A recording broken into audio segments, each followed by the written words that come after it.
प्रथम मी आलेल्या आपल्या सगळ्यांचं या ठिकाणी सहर्ष स्वागत करतो। एक वक्ता गेला दुसरा आला का समोरचे चेहरे बदलत असतात, बरोबर ना मंगेश नाना? तसे तुमचे चेहरे मला समजतंय सगळं, कारण की शिर्डीच्या समाजकारणामध्ये राजकारणामध्ये सगळ्या घटकांना सर्व समाजाला सोबत घेऊन जाणारं एकच व्यक्तिमत्व आहे, ते म्हणजे कैलास बापू कोते। पण ह्या सगळ्या लोकांना चांगला ओळखणारा त्यांच्यातला सगळ्यात छोटा कार्यकर्ता म्हणून देखील मीच आहे। त्याच्यामुळं चेहऱ्यावरचे हावभाव मला समजतात। परंतु आजचा हा जो कार्यक्रम आहे, गेल्या अनेक वर्षापासून हा कार्यक्रम सुरू आहे।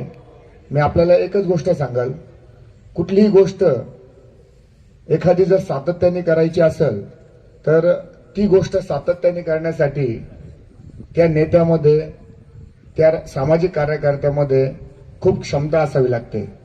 ती क्षमता असल्याशिवाय कुठलंही कार्य हे सातत्याने होऊ शकत नाही।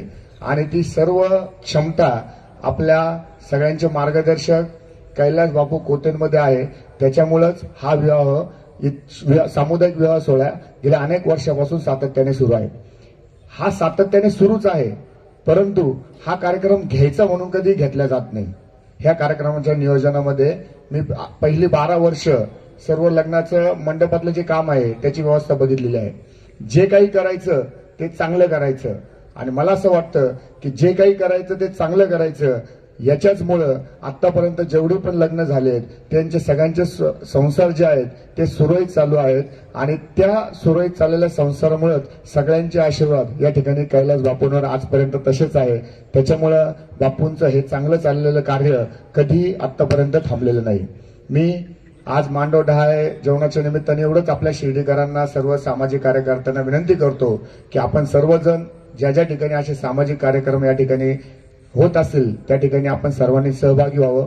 कैलास बापूंच्या या सामुदायिक विवाह सोहळ्याचा आदर्श हा फक्त आपल्यासाठी सामुदायिक विवाह सोहळा असेल, परंतु मला तुम्हाला सांगायला आनंद वाटेल, महाराष्ट्रातील सर्व दुष्काळी भागांमध्ये कैलास बापूंचा आदर्श घेऊन आज मोठ्या प्रमाणावर सामुदायिक विवाह सुरू झालेला आहे। ही अतिशय अभिनंदनाची आनंदाची गोष्ट आहे, आणि मला विश्वास आहे की गेल्या अनेक पुढच्या वर्षांमध्ये हा कार्यक्रम जसा जसा पुढे जाईल, हा भारतामध्ये एक आदर्श सामुदायिक विवाह सोहळा कसा करावा तो शिर्डीमध्ये येऊन या ठिकाणी कैलास बापूंनी आयोजित केलेला विवाह सोहळा बघतील, आणि संपूर्ण भारतभर सामुदायिक विवाह सोहळे होतील यात शंका नाही। मी पुन्हा एकदा आपल्या सगळ्यांचं सहर्ष स्वागत करतो आणि बापूंना देखील खूप खूप शुभेच्छा देतो।